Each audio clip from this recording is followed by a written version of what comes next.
میرا شوہر سعودیہ بھیج دیا گیا تھا اور کچھ عرصے بعد سسرال والوں نے مجھے یہ کہہ کر گھر سے نکال دیا کہ تمہارے شوہر کا انتقال ہو گیا ہے اور اسے وہیں دفن کر دیا گیا ہے۔ اس دنیا میں میرا اور کوئی نہیں تھا، اس لیے میں ایک کچی آبادی کی جھونپڑی میں جا کر رہنے لگی۔ میری نئی نئی شادی ہوئی تھی، میرا شوہر میرا بہت خیال رکھتا تھا۔ اگرچہ شادی سے پہلے مجھے معلوم تھا کہ وہ سعودیہ میں کام کرتا ہے اور شادی کے بعد اسے واپس جانا ہوگا، لیکن اس کے ساتھ گزرا ہوا ہر لمحہ اتنا خوبصورت تھا کہ اس کی جدائی کا تصور ہی مجھے اداس کر دیتا تھا۔ وہ ہمیشہ مجھے تسلی دیتا کہ پریشان نہ ہو، میں روز فون کروں گا، چھٹی ملتے ہی تم سے ملنے آؤں گا یا تمہارے کاغذات بنوا کر تمہیں بھی اپنے ساتھ بلا لوں گا۔ پھر وہ دن بھی آ گیا جب وہ مجھے روتا ہوا چھوڑ کر سعودیہ چلا گیا۔ چند دن تو میں کمرے میں ہی گم سم پڑی رہی، ہر وقت اس کی یاد میں ڈوبی رہتی، کسی کام میں دل نہیں لگتا تھا۔ ساس نے طعنہ دیا کہ شوہر کے جاتے ہی کمرے میں بند ہو گئی ہو۔ تب مجھے احساس ہوا کہ مجھے اسی گھر میں دل لگانا ہے۔ میں نے پورے گھر کی ذمہ داری سنبھال لی، خود کو مصروف رکھنے لگی تاکہ تنہائی کا احساس کم ہو۔ شروع کے چند ماہ وہ باقاعدگی سے فون کرتا رہا، میں سارا دن اس کی کال کی منتظر رہتی، گھنٹی بجتی تو دل خوشی سے دھڑک اٹھتا۔ وہ کہتا کہ تمہاری جدائی اب مجھ سے بھی برداشت نہیں ہوتی، میں ابا کو پیسے بھیجوں گا، وہ تمہارے کاغذات بنوا دیں گے۔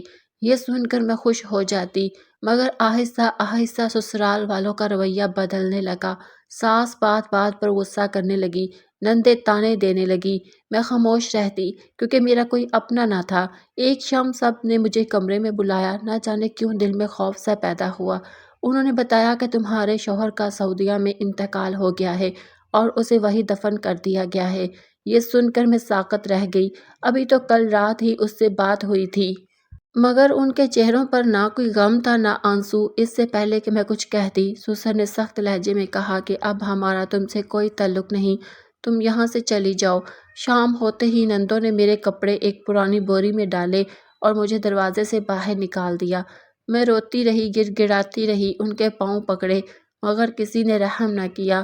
رات کو میں بس اسٹاپ کی بینچ پر بیٹھی رہی، سردی تھی، میرے پاس چادر نہیں تھی، دوپٹے کو لپیٹ کر ساری رات جاگتی رہی۔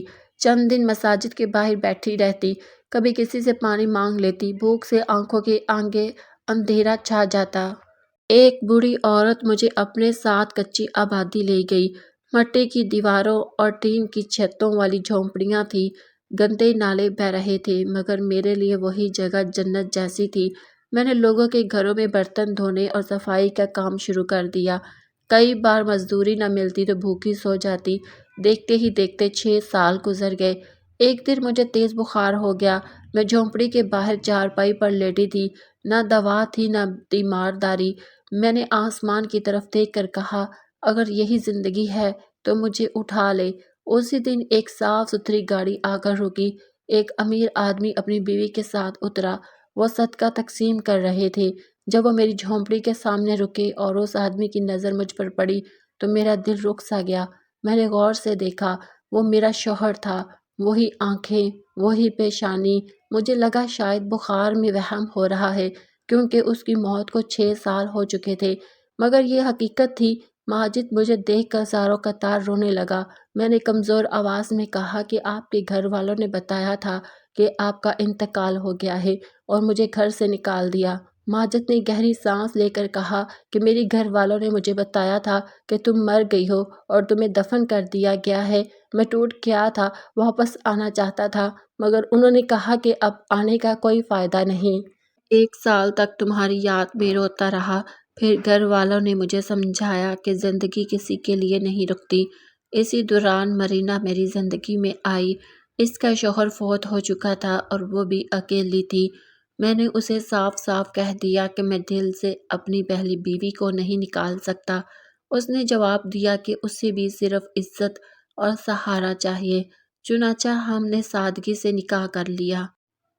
میں نے مرینا کی طرف دیکھا، وہ باوقار اور باحجاب عورت تھی۔ اس نے آہستہ سے کہا کہ مجھے معلوم تھا کہ ان کی پہلے شادی ہو چکی تھی، مگر انہوں نے بتایا تھا کہ بیوی فوت ہو گئی ہے۔ میں صرف ان کا دکھ بانٹنا چاہتی تھی۔ ان کی آنکھوں میں سچائی تھی، مجھے اس سے کوئی نفرت محسوس نہ ہوئی۔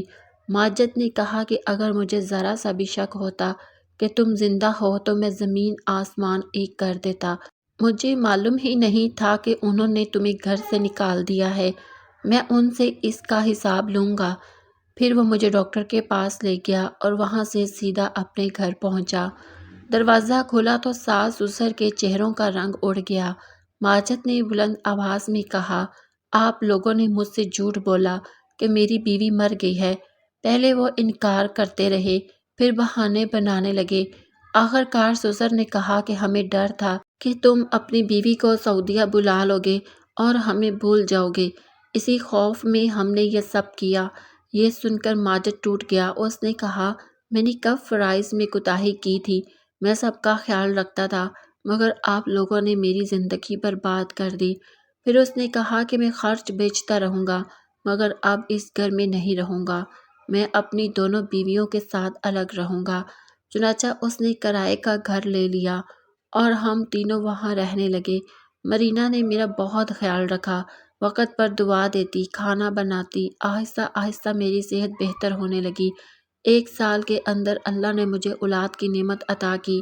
مرینا نے بچے کو اپنی اولاد کی طرح سنبھالا۔ میں نے بس یہی سبق سیکھا کہ جب والدین خوف اور خود غرضی میں فیصلے کرتے ہیں تو سب سے زیادہ نقصان ان کی اپنی اولاد کو ہی ہوتا ہے۔ ناظرین، آپ کو آج کی ہماری یہ کہانی کیسی لگی؟ کمنٹ سیکشن میں اپنی قیمتی رائے کا اظہار ضرور کیجیے گا۔ اس طرح کی مزید دلچسپ اور سبق آموز کہانیاں سننے کے لیے چینل کو سبسکرائب کریں۔ ویڈیو پسند آئی ہو تو لائک کریں اور زیادہ سے زیادہ شیئر کریں۔ پھر ملتے ہیں ایک نئی کہانی کے ساتھ، تب تک کے لیے اللہ نگہبان۔